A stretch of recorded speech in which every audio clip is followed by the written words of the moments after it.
Internet पर ना अभी अभी एक डिवाइस ने लिटरली तहलका मचा दिया। हुआ यूं कि ज़ोमैटो के सीईओ दीपेंद्र गोयल एक इंटरव्यू में दिखे और उनके सिर पर एक अजीब सी चीज थी।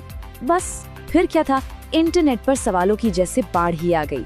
तो चलिए इस पूरे मामले को डीकंस्ट्रक्ट करते हैं और देखते हैं कि ये सब मार्केटिंग के भविष्य के बारे में क्या बताता है।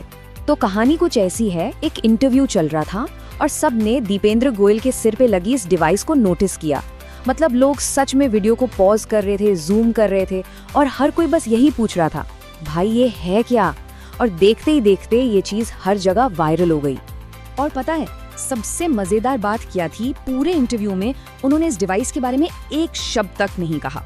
जरा सोचिए, बिजनेस पर बात हो रही थी, जिंदगी पर, फूड डिलीवरी पर, सब कुछ सिवाय उस डिवाइस के।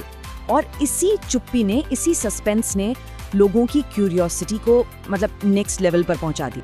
तो अब आते हैं उस सवाल पर जिसका जवाब हर कोई ढूंढ रहा था, ये रहस्यमयी डिवाइस आखिर है क्या? तो इस डिवाइस का नाम है टेम्पल। ये एक तरह का ब्रेन ट्रैकिंग वेयरेबल है जो आपके ब्रेन सिग्नल्स को पढ़ता है। आसान भाषा में समझे तो ये दिमाग के लिए एक फिटबिट जैसा है। ये मापता है कि आपका फोकस कितना है, आप तनाव में तो नहीं, आपकी कॉग्निटिव एक्टिविटी कैसी चल रही है, सब। अब इस कहानी का सबसे क्रेजी पार्ट सुनिए। ये डिवाइस जिसके बारे में इतनी बातें हो रही हैं, वो अभी तक ऑफिशियली लॉन्च तक नहीं हुआ है। मतलब बिना लॉन्च हुए ही ये एक ट्रेंडिंग टॉपिक बन गया। कमाल है ना?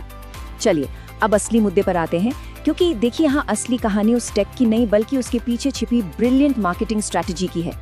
ये समझना बहुत जरूरी है कि आखिर कैसे बिना एक शब्द बोले एक प्रोडक्ट को वायरल कर दिया गया। देखिए ये सब ना एक बहुत ही सिंपल ह्यूमन साइकोलॉजी पर आधारित है। जब कोई हमें कुछ बेचने की कोशिश करता है तो हम क्या करते हैं? हम उससे बचते हैं, है ना? लेकिन जब हमें लगता है कि हमने कोई चीज खुद से खोजी है तो हमारी दिलचस्पी उसमें कई गुना बढ़ जाती है। और यही वजह है कि ट्रेडिशनल एड्स अक्सर काम नहीं करते। तो इस पूरी सफलता के पीछे एक बहुत ही सोची समझी 3 लेयर स्ट्रैटेजी थी। चलिए एक एक करके इन लेयर्स को समझते हैं और देखते हैं कि कैसे ये एक पूरी मार्केटिंग मास्टर क्लास बन गई। तो लेयर 1 थी विजिबिलिटी विदाउट प्रमोशन। मतलब डिवाइस को बस लोगों के सामने रख दिया पर उसे बेचने की कोई जरा सी भी कोशिश नहीं की गई। दूसरी लेयर मिस्ट्री क्रिएट्स डिमांड। जानबूझकर कोई जानकारी नहीं दी गई। इससे क्या हुआ? लोगों में क्यूरियोसिटी जगी और वो खुद गूगल, रेडिट, ट्विटर हर जगह इसके बारे में खोजने लगे। एक ऑर्गेनिक बज बन गया बिना एक भी पैसा खर्च किए। और तीसरी सबसे powerful layer credibility through usage. जब दीपेंद्र गोयल जैसा एक सक्सेसफुल सीईओ खुद इसे इस्तेमाल कर रहा है तो ये अपने आप में एक जबरदस्त एंडोर्समेंट है जो किसी भी पेड एड से कहीं ज्यादा पावरफुल है। तो ये जो हम देख रहे हैं ये सिर्फ एक प्रोडक्ट की कहानी नहीं है, ये मार्केटिंग की दुनिया में आ रहे एक बहुत बड़े, एक फंडामेंटल शिफ्ट का इशारा है। ये एक पूरी की पूरी नई सोच है। ये बदलाव बहुत बड़ा है। देखिए पुरानी मार्केटिंग थी पुश मार्केटिंग, जहां ब्रांड्स चिल्ला कर कहते थे देखो हमारा प्रोडक्ट कितना अच्छा है, इसे खरीदो। लेकिन नई मार्केटिंग ये है पुल मार्केटिंग।